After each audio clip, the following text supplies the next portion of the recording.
Everyone, আজকে আমরা যে টপিকটা দেখবো সেটা আগের দিন আমরা অনলাইন ক্লাসে ডিসকাস করেছি। ক্লাউডের ডেটা কিভাবে আমরা সিকিউর করব, কিভাবে প্রাইভেট ডেটাকে সিকিউরিটি লজ ইমপ্রোজ করব। কিছু ল আমরা এর জন্য মেনে থাকি। তার মধ্যে ফার্স্ট হচ্ছে আইডেন্টিটি ম্যানেজমেন্ট, যেটা সবচেয়ে গুরুত্বপূর্ণ। একটা কোম্পানি কিছু ক্লাউড সার্ভিস প্রোভাইড করছে, সে হচ্ছে ক্লাউড সার্ভিস প্রোভাইডার, আর কিছু ক্লায়েন্ট সেটাকে ইউজ করছে। তো কোম্পানিটা যখন খোলা হচ্ছে, তার একটা আইডেন্টিটি ম্যানেজমেন্ট সিস্টেম রয়েছে। কোম্পানির একটা নিজস্ব আইডেন্টিটি আছে, যেটার মাধ্যমে সে সার্ভিসগুলোকে প্রোভাইড করতে পারছে। আইডেন্টিটিটা না হলে কি, আমি যখন ইউজারের পার্সপেক্টিভ থেকে দেখবো, আমি একটা সার্ভিস নেওয়ার আগে আমি দেখে নেবো আগে যে জিনিসটা কেমন।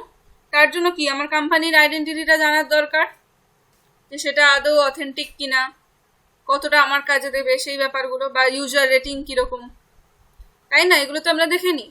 তো সেই জন্য প্রত্যেকটা এন্টারপ্রাইজেরই নিজস্ব আইডেন্টিটি ম্যানেজমেন্ট সিস্টেম থাকে, নিজের একটা আইডেন্টিটি ম্যানেজ করা হয়, প্লাস সেই সার্ভিসগুলো যাকে প্রোভাইড করা হচ্ছে মানে ইউজার বা ক্লায়েন্টেরও আইডি আমরা সেখানে প্রিজার্ভ করে থাকি। এই আইডিটা বায়োমেট্রিকের সাথে কিছু কনফিডেন্সিয়াল ইনফরমেশন লিঙ্ক করে তৈরি করা হয়, এবং ওই আইডির উপর বেস করেই আমরা ঠিক করি, অ্যাজ এ কোম্পানি ঠিক করি যে কোন ইউজারকে কোন সার্ভিসটা দেওয়া হবে। ধর যে ইউজার একটা কোম্পানিতে 5 বছর ধরে ক্লায়েন্ট রয়েছে, তাকে আমি যতটা ভরসা করব, মানে সে আমার সার্ভিসকে ইউজ করে মিসইউজ করবে না, সেই ভরসাটা যতটা আমার থাকবে। যে 5 মাস ধরে আছে, নিশ্চয়ই আমি তাকে ততটা চিনি না, তার প্রতি আমার ভরসাটা কম। তো এই আইডেন্টিটিটা অনেকটা ম্যাটার করে for user and for cloud service provider also. এবার আমি ধর কিছু বায়োমেট্রিক আইডেন্টিফিকেশন, সবাই জানিস মানেটা কি হয়, আর কনফিডেন্সিয়াল ইনফরমেশনকে লিঙ্ক করে প্রত্যেকটা ইউজারের বেসিসে আমার কোম্পানির ডেটাবেসে রাখলাম। এবার এই যে রাখলাম, সেখানেও একটা এনক্রিপ্টেড ফ্যাশনে রাখতে হয়। এনক্রিপ্টেড ফ্যাশন মানে কি? এনক্রিপশন মানে তোরা সবাই জানিস, ক্রিপ্টোগ্রাফি কনসেপ্ট আশা করি সবারই জানা রয়েছে।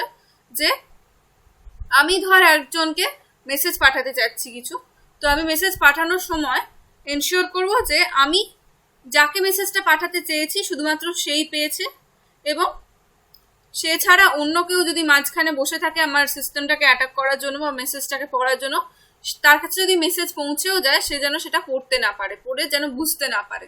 এই ব্যাপারটা আমরা এনশিওর করি।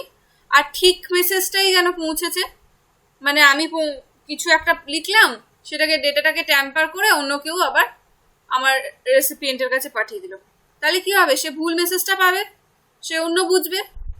তো ব্যাপারটা এটাই, ক্রিপ্টোগ্রাফি রুলগুলো সেটাই বলে। তো এখানে কি, এখানে হচ্ছে আমি যে কনফিডেন্সিয়াল ইনফরমেশনগুলো রাখলাম, এগুলো আমি সবাইকে দেব না। কোম্পানিতে যার যার যে বেসিসে ক্লায়েন্টের ইনফরমেশন লাগবে তখন তাকে দেওয়া হবে। ফলে রাখাটা আমরা এনক্রিপ্টেড ফ্যাশনে রাখবো। ফিজিক্যাল সিকিউরিটি কি? IT hardware like server, router, cable etcetera, এগুলোকে সিকিউর করে রাখা হবে। কিসের থেকে?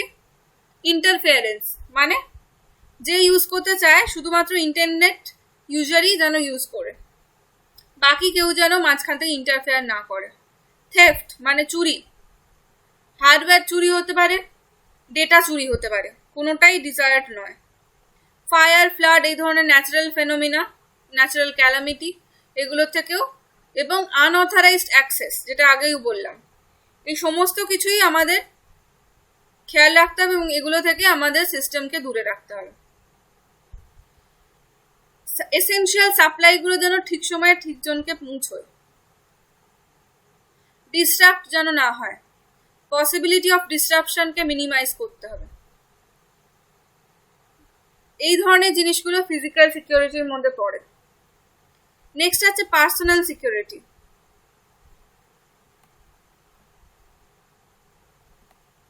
Various information security concerns relating to the IT and other professionals associated with cloud services are typically handled through pre-para and post-employment activities such as security screening potential recruits, security awareness and training programs proactive.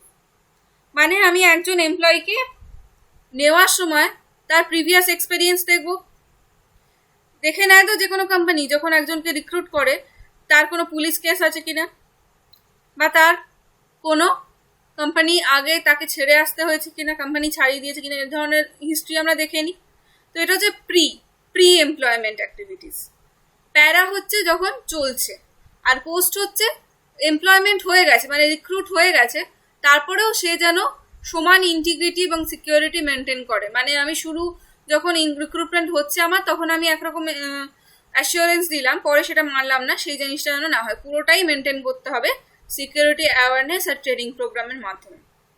R privacy কথাটা আমরা সবাই জানি, credit card information যেখান থেকে তোর টাকা কেটে যাওয়ার খুব বেশি রকম সম্ভাবনা, মানে এই ধরনের ক্রিটিক্যাল ডেটাকে মাস্ক করে রাখা বা এনক্রিপ্ট করে রাখা, যাতে শুধুমাত্র অথরাইজড ইউজার, মানে আমি তোকে অথরাইজ করলাম যে এই জিনিসটা ও অথরাইজড ইউজার, মানে ও করতে পারে ইউজ, আমি সেটা পারমিশন দিলাম, তো শুধুমাত্র ডেটাকে যেন অথরাইজড ইউজারই ইউজ করতে পারে। দ্যাটস ওয়াই সেটার জন্য এনক্রিপ্ট করে রাখা হয়। SOA সার্ভিস ওরিয়েন্টেড আর্কিটেকচার, এটার কোয়েশ্চেনটা দেবরূপা আমাকে একটু পাঠাবি, কোয়েশ্চেনটা না, আনসারটা যেটা আমি ক্লাসে বলেছিলাম সেটা লেখার চেষ্টা করবি। মানে সাসের সাথে সফটওয়্যার ওরিয়েন্টেড আর্কিটেকচারের সম্পর্কটা। GAE Google app engine, features হচ্ছে run time and languages, Java 7 run টাইমে ইউজ করে, আমরা সবাই জানি Java run time environment, JRE বলে একটা কনসেপ্টের কথা, SDK জানি সবাই, পাইথন 2.7 ইউজ করে, PHP 5.4 ইউজ করে, আর গো বলে একটা ল্যাঙ্গুয়েজ আছে, তোদের রিসেন্টলি একটা ওয়ার্কশপ হয়েছিল, জানি না কজন অ্যাটেন্ড করেছিস, সেই গো এর 1.2 ভার্সনটা GAE ইউজ করে Google app engine. Generally available features হচ্ছে Google cloud SQL, logs, data store, dedicated mem cache, blob store, mem cache, search. Communications include XMPP, channel, URL fetch, mail, and Google Cloud endpoints. Process management includes features like scheduled task and task queue. সবাই জানিস already আশা করি। Task scheduling আমরা পড়েছি, load balancing আমরা পড়েছি। Computation includes images. App management and configuration cover app identity, users, capabilities, traffic splitting, modules, SSL service for custom domains, modules, remote access and multi-tenancy. আর features in preview হচ্ছে যেগুলো আমার Google app engine যে ফিচারগুলো পরবর্তীকালে release করবে সেগুলোকে এখন থেকেই